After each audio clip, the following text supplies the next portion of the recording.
हाय दोस्तों, this is इफ़राहिम Khan. दोस्तों, आज हम बात करने वाले हैं पीएम विश्वकर्मा में ऑनलाइन आवेदन कैसे करना है।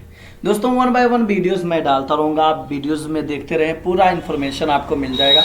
दोस्तों, पीएम विश्वकर्मा में आवेदन के लिए आपके पास क्या डॉक्यूमेंट होना चाहिए और क्या प्रोसेस होना चाहिए और कौन लोग आवेदन कर सकते हैं और किस किस फील्ड में कर सकते हैं, A to Z हम आपको बताएंगे। तो दोस्तों, आज इस वीडियो में हम बताने वाले हैं कि पीएम विश्वकर्मा में ऑनलाइन आवेदन कैसे किया जाए। तो दोस्तों, आवेदन करने के लिए आपके पास CSC ID होना चाहिए। क्या होना चाहिए? CSC। दोस्तों, आप सबसे पहले CSC आवेदन के लिए CSC पे क्लिक करेंगे और मैं आपको यहाँ विस्तार से पूरा प्रोसेस दिखा दे रहा हूँ। दोस्तों, आप देख सकते हैं यहाँ पर जो है आवेदन की प्रक्रिया आपके सामने दिखाई जा रही है। दोस्तों, यहाँ पे दिखाया गया है CSC। यहाँ पे आपको लॉगिन पर आना होगा। जब आप लॉगिन पर आते हैं तो यहाँ आपके सामने दो कॉलम आते हैं जो वही CSC लॉगिन है। दोस्तों, यहाँ CSC व्यू इन ई श्रम डेटा, दोस्तों यहाँ पर हम आपको दिखा दे रहे हैं। दोस्तों, यहाँ आप देखिए CSC लॉगिन है ना, यहाँ पे मतलब अभी CSC ई श्रम डेटा है, लेकिन दूसरा जो कॉलम इसमें है वो कॉलम अभी इसमें शो नहीं कर रहा। दूसरा कॉलम यहाँ है CSC रजिस्टर्ड आर्टिसंस। दोस्तों, यहीं से आपको पीएम विश्वकर्मा में आवेदन करना है, जो कॉलम आज एक्टिव हो जाएगी। अब आ जाइए नीचे। इसके लिए आपको CSC से लॉगिन करना होगा, मतलब आपको CSC ID पासवर्ड डालना होगा। CSC ID पासवर्ड डालने के कॉलम तो आपको पता ही है कि यहाँ से इस तरह से लॉगिन करेंगे और आपके सामने जब लॉगिन करते हैं तो पीएम विश्वकर्मा का जो व्यू डेटा है, आप व्यू डेटा में देखेंगे तो अभी कोई आवेदन नहीं, मतलब वो यहाँ पे शो करते हैं। दोस्तों, उसके बाद फिर से आप आएंगे उसी सेम डेटा में जहाँ से आपने लॉगिन किया था, ये यहाँ पर। तो यहाँ पे मतलब डेटा है और है CSC रजिस्टर्ड आर्टिसंस। तो आर्टिसंस पे जब आप आते हैं तो यहाँ ID पासवर्ड डाल के आगे प्रोसेस करते हैं तो आपके सामने कुछ यहाँ पे टर्म ऑफ कंडीशन पूछा जाता है, जैसा is there any government employ within your family. क्या आपके परिवार में कोई गवर्नमेंट एम्प्लॉय है? फिर यहाँ पे लिखा family would constitute husband and wife and their unmarried children 18 years and above। मतलब फैमिली में मतलब ऐसा कोई रिलेशन का है जो मतलब गवर्नमेंट जॉब करा। अगर यस तो आप आवेदन नहीं कर सकते, नो तो आवेदन कर सकते। अब उसके बाद यहाँ पे है have you availed credit loan facility under similar scheme of central government और state government for self employment business development ETC वगैरह वगैरह। मतलब PMEGP या PM स्वनिधि या मुद्रा कोई ऐसा लोन आप मतलब 5 साल में लिए हैं, अगर है आपका लोन चल रहा है तो आप आवेदन नहीं कर सकते, और अगर नहीं है, आपने नहीं लिया तो आप नो करिए और कंटिन्यू पे बढ़ जाइए। जब आप कंटिन्यू पे बढ़ते हैं तो आपके सामने यहाँ पे दो कॉलम आता है। दोस्तों, मैं विस्तार से बताऊंगा क्योंकि हमने ऑनलाइन करके देखा है तो हम उसी तरह बताएं। दोस्तों, यहाँ पे आधार वेरिफिकेशन है। आधार वेरिफिकेशन में मतलब आपको आधार कार्ड डालना है और मोबाइल नंबर डालना और आधार कार्ड। दोस्तों, यहाँ पे हम आपको एक बात वाजे कर दें, आप वही आधार कार्ड मोबाइल नंबर डालें जो आपके हाल ही में आधार में लगा हो। मतलब आप अगर आधार में आपके दूसरा नंबर लगा और यहाँ पे दूसरा नंबर लगा के आप रजिस्टर्ड कर रहे हैं तो आपका प्रोसेस नहीं होगा। आपको सेम आधार मतलब सेम मोबाइल नंबर होना चाहिए। दोस्तों, आप यहाँ पे जब आधार और मोबाइल नंबर डालेंगे वेरिफिकेशन के लिए जनरेट करेंगे OTP, अगर सेम है तो OTP चली जाएगी और सेम नहीं है तो लिख कर आ जाता है कि आधार मोबाइल डज नॉट लिंक। तो मतलब वो लिंक नहीं है, आप लिंक करवाएं या दूसरा जो लगा है वो डलवाएं। दोस्तों, यहाँ वेरिफिकेशन जब आप कर देते हैं तो यहाँ पे बायोमेट्रिक ऑथेंटिकेशन होता है। दोस्तों, बायोमेट्रिक ऑथेंटिकेशन यहाँ पे आप OTP डालते हैं, फिर आगे बढ़ेंगे तो आपके सामने यहाँ पे सैंपल है, बायोमेट्रिक ऑथेंटिकेशन होगा। यहाँ पे एग्री पे एक्सेप्ट करो और यहाँ वेरिफिकेशन करो। दोस्तों, वेरिफिकेशन में मैं आपको पूरा प्रोसेस जो है बता दूंगा। बायोमेट्रिक जब करते हैं तो आपके सामने कुछ इस तरह से कॉलम खुलकर आ जाते हैं। इस तरह से आप देख सकते हैं, इस तरह से कॉलम मतलब ये नेम और फादर नेम और जन्म तिथि वगैरह ये सब ऑटो आ जाते हैं। अब यहाँ पे आपको सेलेक्ट करना है शादीशुदा हैं या नहीं है वो, यहाँ पे कैटेगरी कौन से कैटेगरी में आते हो, जनरल हो, ओबीसी हो, एससी हो, एसटी हो या माइनॉरिटी हो, वो सेलेक्ट करना है। यहाँ पे आप हैंडीकैप है या नहीं है, अगर है तो उसका टाइप लिखें। और यहाँ पे एक कॉलम ये है दोस्तों, इसे आप ध्यान में रखना।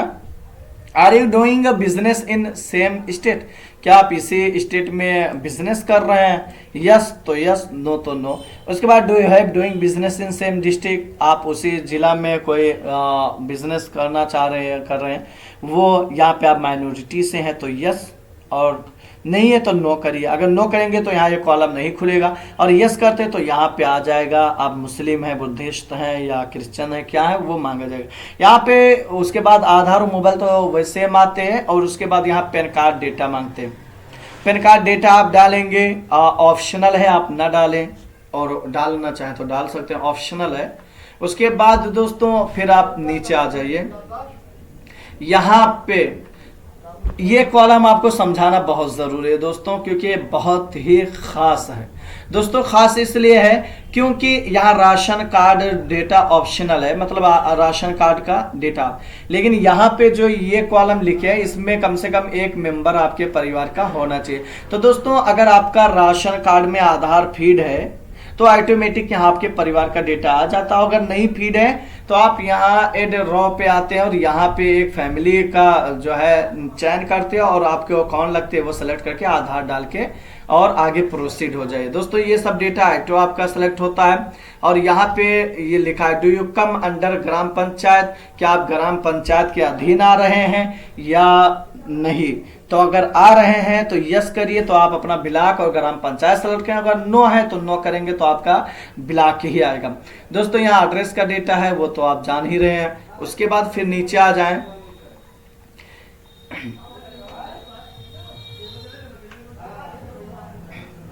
दोस्तों यहाँ करेंट एड्रेस में एक मरतबा फिर से आपको डेटा कंपलसरी है भरना, क्योंकि जहाँ जहाँ आप यस करते हैं उसके बाद एक जगह आपको डेटा डालना होता है। यहाँ पे करंट एड्रेस में आप पूरा डेटा डालें, मतलब एड्रेस जो है ग्राम पंचायत जो है उसे सब डालेंगे। दोस्तों वो सब डालने के बाद फिर आप आगे आ जाएंगे। आगे यहाँ ट्रेड में आते हैं। कहाँ पे आते हैं? ट्रेड में। ट्रेड मतलब आप किस में अप्लाई करना चाहते हो, कौन सा ट्रेड है आपका। आप बार्बर हैं, कारपेंटर हैं, सिलाई का कार्य करते हैं या वगैरह वगैरह जो करते हैं वो यहाँ पे सेलेक्ट करेंगे। सब कैटेगरी में अगर आते हैं तो वो आएगा, वरना नहीं आएगा। और यहाँ पे I have be declared profession ये सेलेक्ट करके और यहाँ पे सेम एज आधार कर देना है और आगे प्रोसीड हो जाना है। दोस्तों यहाँ पे प्रोसेस जब आप हो जाते हैं तो उसके बाद आपका बैंक डेटा मांगता है, क्योंकि आपका ये कितने कॉलम से गुजरने होते हैं, 1 2 3 4, आपको तकरीबन 4 कॉलम से गुजरने होते हैं, जब जाके 5वें पे आपका फाइनल होता है। दोस्तों आप यहाँ पे अकाउंट सेविंग अकाउंट डिटेल्स डालने हैं, एफसी कोड वगैरह, ब्रांच वगैरह सब डालने के बाद आप आगे आ जाए। क्रेडिट ये समझाना बहुत ही अहम होता है दोस्तों। Do you want credit support, क्या आप क्रेडिट सपोर्ट चाहते हैं। 1 लाख रुपये आप 5% इंटरेस्ट के साथ पाएंगे 18 महीने के लिए। 2 लाख रुपये दूसरा जो है 2 कॉलम में आपको मिलते हैं। एक मतलब 1 लाख मिलेगा आपको चलाने हैं, उसके बाद पूरा होते हैं आप 2 लाख रुपये एक साथ ले सकते हैं, मतलब 2 इंस्टॉलमेंट में आपको 3 लाख रुपये के करीब मिल जाते हैं दोस्तों। तो ये 5% ब्याज दर है। उसके बाद यहाँ पे आपको चाहिए तो यस करिए, नहीं चाहिए तो मैं भी कर दीजिए। और यहाँ पे enter amount required up to कितना, 1 लाख रुपये में आपको कितना चाहिए, तो आपको यहाँ पे मिनिमम तो 50,000 है, आप 1 लाख डाल सकते हैं, 50,000 डाल सकते हैं, जो आपको रिक्वायर्ड हो।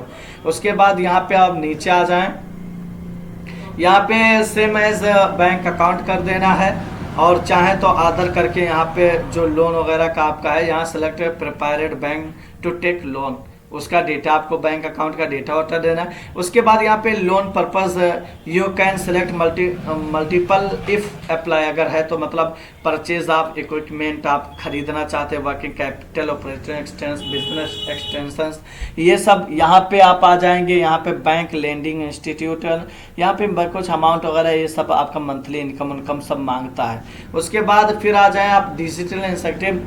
यहाँ पे मतलब आप अगर डिजिटली चलाएं, फ़ोन पे, गूगल पे, पेटीएम, अमेज़न वगैरह वगैरह अगर कुछ भी चलाते हैं तो उसकी अगर आप चाहें तो यहाँ पे यस करके और यूपीआई नंबर आप डाल दें, और यहाँ मोबाइल नंबर डाल सकते हैं, ये ऑप्शनल है, कोई बात नहीं।